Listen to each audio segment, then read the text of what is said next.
Well, good morning, everybody. This is Chrissy from Cricket Strips Farms, and boy, do we have a bunch of baby quail in this incubator. And it's been 48 hours now. That's the typical amount of time I wait to give all the eggs an opportunity to hatch that are going to hatch. And that's about as long as you want to stretch it. That's how long these guys can go without any food or water. And before they start getting aggressive with each other because of that. So this is video 4 in our series of how to incubate and raise quail. And so I'm going to show you what I used to do to set up as a brooder. Is I used to use a Rubbermaid or any brand tote, and I would I'll actually, if I haven't already done a video on that, I'll do a separate one to show you guys how to do that, so you can choose how to do however you want to do it. Basically I would cut a hole out of the lid and put a screen and set up a brooder with that. The last 2 times though, because there's been all these scares with the heat lamps causing fires and stuff, I have found it to be more successful for me just to use a cage. Like in this case it's a rabbit cage. Sometimes I make my own cages. In this case it's just a store-bought cage. So I'm having a hard time getting, I can't get the whole cage in the camera, but it's probably better that way. That way you're going to be able to see everything I have in it and the baby quail. So I also used to put shavings, and sometimes I still do, wood shavings in the bottom. Baby quail are quite messy, and you have to keep cleaning out their shit brooder quite frequently. Nowadays, a lot of times I'll just put recycled paper, and it actually helps me to dispose of my junk mail and stuff. I put paper in the bottom of the cage to absorb all of their droppings. They spill water a lot, and it helps with that. And you're probably going to notice I don't have the heat lamp on here right now. That's because it throws red light on there, which makes it hard to do the video. I'm going to throw it on there real quick right before I put the baby quail in there. So what you need for your brooder, in this case, the way I'm showing you today is I use a cage. You'll need to set up over here. I have a little food dish. For the baby quail, I use a little tiny one. I, in this case, have used the one that they use in your little starter kit for baby chicken chicks. Over here, see, where's my hand?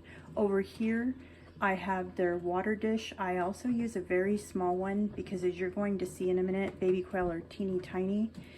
And you're gonna need to put gravel, or I'll show you, I use aquarium rocks and put it in your water, because baby quail are notorious for drowning in their water. So their first several days you're going to want to put gravel or aquarium rock or marbles. Marbles would be great actually also in their water. And trust me, if you don't do this, you're going to end up with a bunch of drowned baby quail. So let me real quick get my heat lamp plugged in, and we will start moving baby quail over from the brooder to, or from the incubator to the brooder. And this is going to take me a second, since my plug-in is underneath my table here.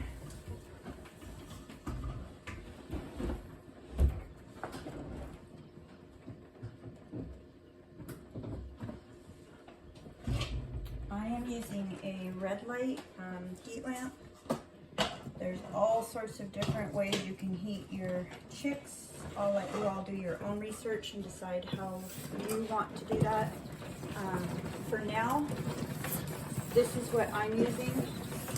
Baby quail are getting all excited because they see the light. This is what I'm still using for now. It's working for me. I know there's some heat sources you can set up that are not these heat lamps that, like I said, are notorious for starting fires.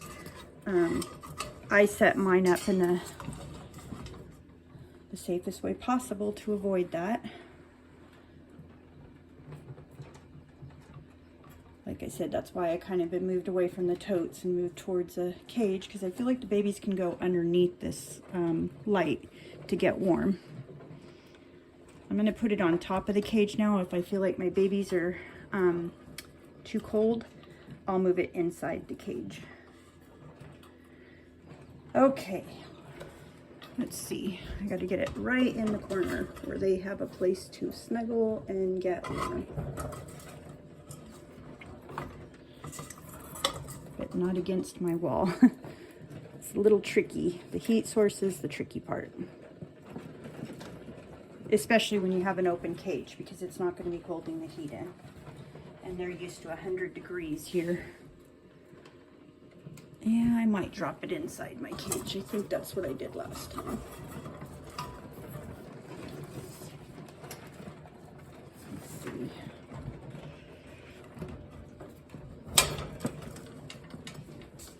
I'm going to put my hand under here for a minute and see how warm it is.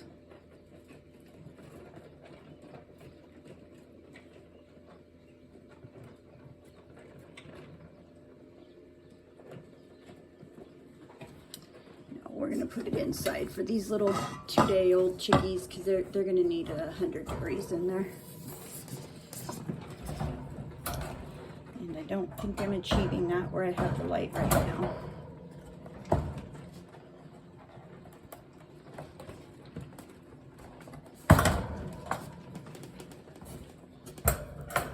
So many of these things are so much easier with 2 people than 1. Could have waited a little bit longer for my son to get over here, but I didn't, as usual.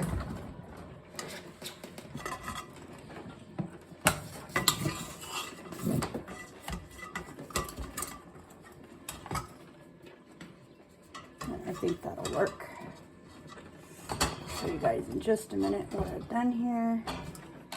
Just don't want any chickies burning themselves either.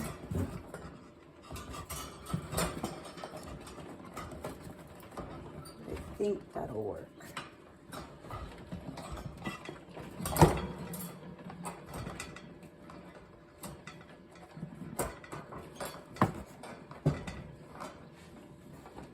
I also have 3 cats, so I have to make my cage, and a dog.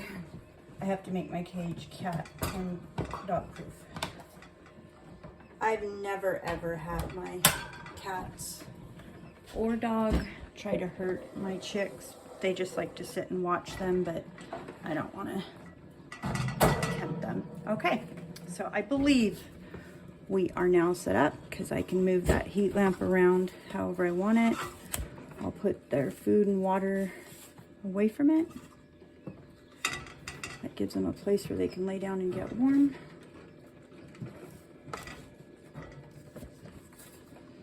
So as you can see, this can take a little bit of playing around.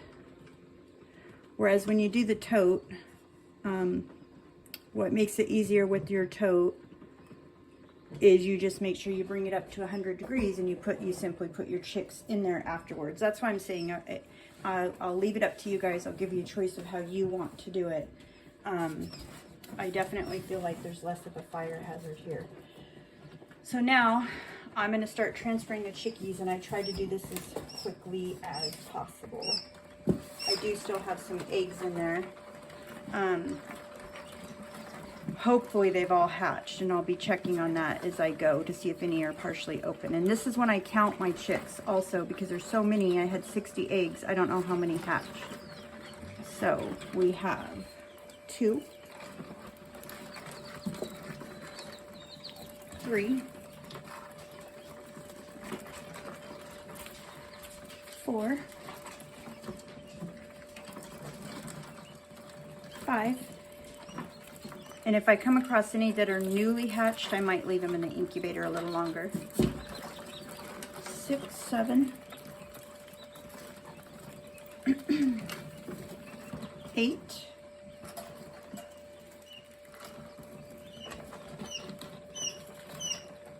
'Yeah, there's a new guy in there. 9,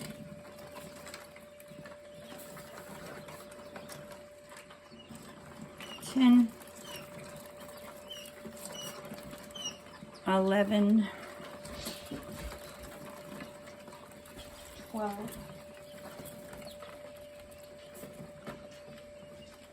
13,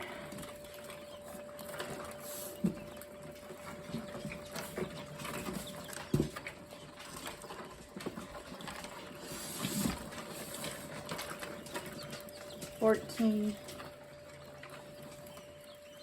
15, 16,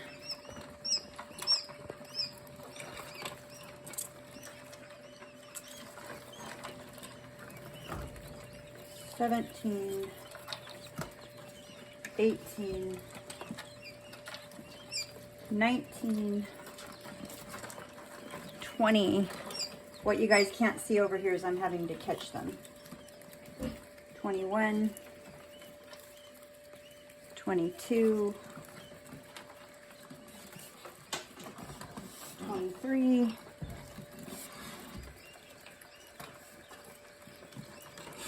24, 25,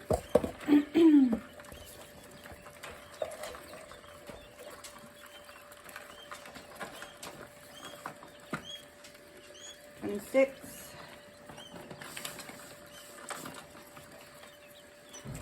27, 28, 29, 30, 31, 32. I have a new little guy in there. That was 32, right? We have a new little guy in there that I actually helped hatch this morning, which you're not supposed to do. I couldn't stand it. It looked like he had been trying to hatch all night, and he chirped at me. And he looks like he's struggling a little bit. Could be because he's still drying, I'm not sure. It was just an hour ago, but that's kind of why you're not supposed to help though, guys, because sometimes you're not hatching for a reason.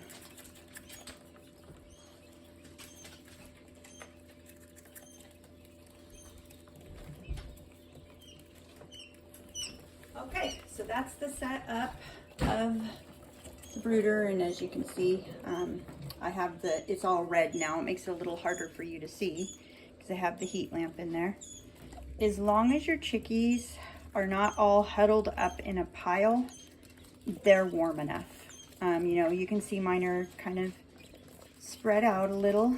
They'll huddle together a little bit, but you don't want them all in one pile, all huddled on top of each other, because that means they're too cold.